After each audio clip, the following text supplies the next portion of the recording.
আপোনালোকে গালত যে কিছুমান ক্ৰীম লগাই ধুনীয়া হ'বৰ বাবে গ্ল' কৰিবৰ বাবে সেই ক্ৰীমবোৰে কিন্তু আপোনালোকক গ্ল' নকৰাই, উল্টা বেয়াহে কৰোৱায়। মই ক'ম বাৰু সকলোবোৰ খুলি খালি আজিৰ ভিডিঅ'টোত। আগতে পানীটো খাই লওঁ ৰ'ব। যেনেকৈ 15 আগষ্টৰ দিনটোত আমাৰ দেশখনে স্বাধীনতা লাভ কৰিছিল, ঠিক তেনেকৈ আমাৰ স্কিনখনকো স্বাধীনতা দিয়াটো দৰকাৰ, নহয় জানো? আমাৰ স্কিনখনে গ্ল' হ'বলৈ বহুত চেষ্টা কৰে, কিন্তু কিছুমান কাৰণত গ্ল' হ'ব নোৱাৰে, লুকাই থাকিবলগীয়া হয়। জানেনে আপোনালোকে? আজিকালিৰ দিনবোৰতো আপোনালোকে জানে আৰু বাহিৰলৈ ওলাই গ'লে স্কিনখনত কিমান ধূলি মাকতি পলিউশ্যন কি যে লাগে আমি ক'বই নোৱাৰোঁ। আৰু আমি বজাৰত যিবোৰ ক্ৰীম পাওঁ সেইবোৰ স্কিনত যেতিয়া লগাওঁ সেইবোৰতো 100% নেচাৰেল কেতিয়াও নাথাকে। কত কিমান কি কেমিকেলেৰে ভৰপূৰ হৈ থাকে, নহয় জানো? আমাৰ স্কিনখনক ভাল কৰাৰ উপৰিও মানে ওলোটাই বেয়াহে কৰোৱায়। দুই এজনৰ লগত মিলে বাৰু, কিন্তু প্ৰায়ভাগ মানে আমাৰ মানুহৰ স্কিনৰ লগত বহুত ভাগ কিছুমান প্ৰডাক্ট আমাৰ স্কিনত খাপ নাখায়, বেয়া হৈ যায়। সেইটো কাৰণে আজি মানে মই আপোনালোকক এনেকুৱা এটা প্ৰডাক্ট দেখুৱাম, মুলতানী মিট্টি পাউডাৰ, নেচাৰ শ্বেয়াৰৰ হয় এয়া, যিটো মানে আপোনাৰ 100% নেচাৰেল হয়। আৰু এয়া আমাৰ একেবাৰে আইতা ককাহঁতৰ দিনৰ পৰা আমি এয়া দেখি আহিছোঁ, ব্যৱহাৰ কৰি থকা দেখিছোঁ। আজি ভাবিছোঁ আপোনালোককো দেখুৱাই দিওঁ আৰু মই অকণমান ব্যৱহাৰ কৰি চাওঁ, কেনেকৈনো কৰোঁ সেয়া আপোনালোকে চাই থাকিব। কিন্তু এতিয়া মই পেকেটটো আপোনালোকক খুলি দেখুৱাই দিম। খোলাৰ লগে লগে চাব আপোনালোকে ধুনীয়াকৈ এয়া পেকেজিং কৰা আছে। অলপ ওপৰলৈনে এয়া চাওক, দেখিছেনে? 200 গ্ৰামৰ। তাৰপিছতে ইয়াত আপোনালোকে কিছুমান কাগজ পাব, যিবোৰ কাগজ পঢ়াৰ লগে লগে আপোনালোকে গম পাব যে কেনেধৰণে ব্যৱহাৰ কৰে, কেনেধৰণে কি কৰে, সকলোবোৰ আপোনালোকে ইয়াতে গম পাব। তাৰপিছত এটা স্কুপ আছে ইয়াতে ধুনীয়াকৈ।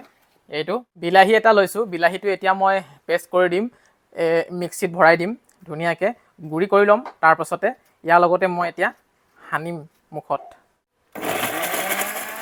গৰমৰ দিনটোত যে আমাৰ স্কিনখনে বহুত কষ্ট পায়, ধূলি মাকতি, তাৰ উপৰিও অইলি স্কিন, আকনে, ব্ৰেকআউটছ আৰু বহুত ডেমেজ হৈ যায় স্কিনখন। এতিয়া বাহিৰলৈ নাযাওঁ বুলিওতো ক'ব নোৱাৰি, নিজৰ কৰ্মৰ বাবেতো যাবই লাগিব, নহয় জানো? নিজৰ কামৰ বাবে বাহিৰলৈ যাবই লাগিব, ঘূৰিবই লাগিব, যাৰ ফলত আমাৰ স্কিনখনত বহুত বেছি ধূলি মাকতি লাগি যায় আৰু যাৰ ফলত মানে স্কিনখন বহুত বেছি বেয়ালৈ গতি কৰে আৰু অইলি হৈ যায়।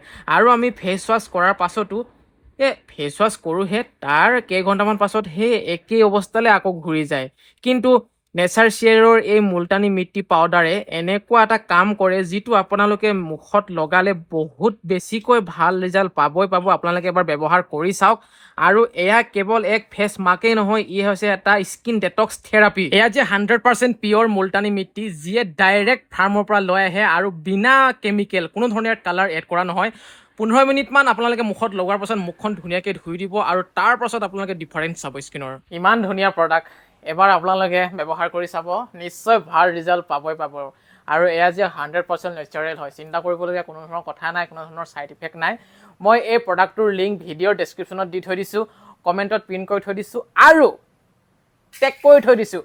য'ৰ পৰা ইচ্ছা তাতে গৈ আপোনালোকে ধুনীয়াকৈ অৰ্ডাৰ কৰিব পাৰে। ধুনীয়া চুনীয়া হৈ মেলি গৈ আছোঁ চাউল আনিবলৈ। ঘৰত চাউল লগা হৈছে, মেলৰ পৰা চাউল আনিব গৈ আছোঁ। আৰু ৰাস্তা আমাৰ দেখিছে কিমান গেলা পচা ৰাস্তা, গোটেই পানী হৈ গৈছে। লৈ ল'লোঁ চাউল মেলৰ পৰা বঢ়িয়াকৈ 1 কুইণ্টেল লৈ লৈছোঁ। বাপেকে ঠিকছে খাম আৰু 2 মাহ 3 মাহ যিমান যায় যাব। 1 কুইণ্টেল লৈ লৈছোঁ, ডিকিত ভৰাই লৈছোঁ, গাড়ীখন বহি গৈছে একেবাৰে। চাউলখিনি ঘৰত থাকিলে চিন্তা এটা কমি থাকে, বাকী শাক চব্জি থাকক বা নাথাকক, নহয় জানো? আৰু ভিডিঅ'টো মই সামৰণি মাৰিছোঁ ইয়াতে। বাই বাই, লগ পাম আকৌ এটা বেলেগ ভিডিঅ'।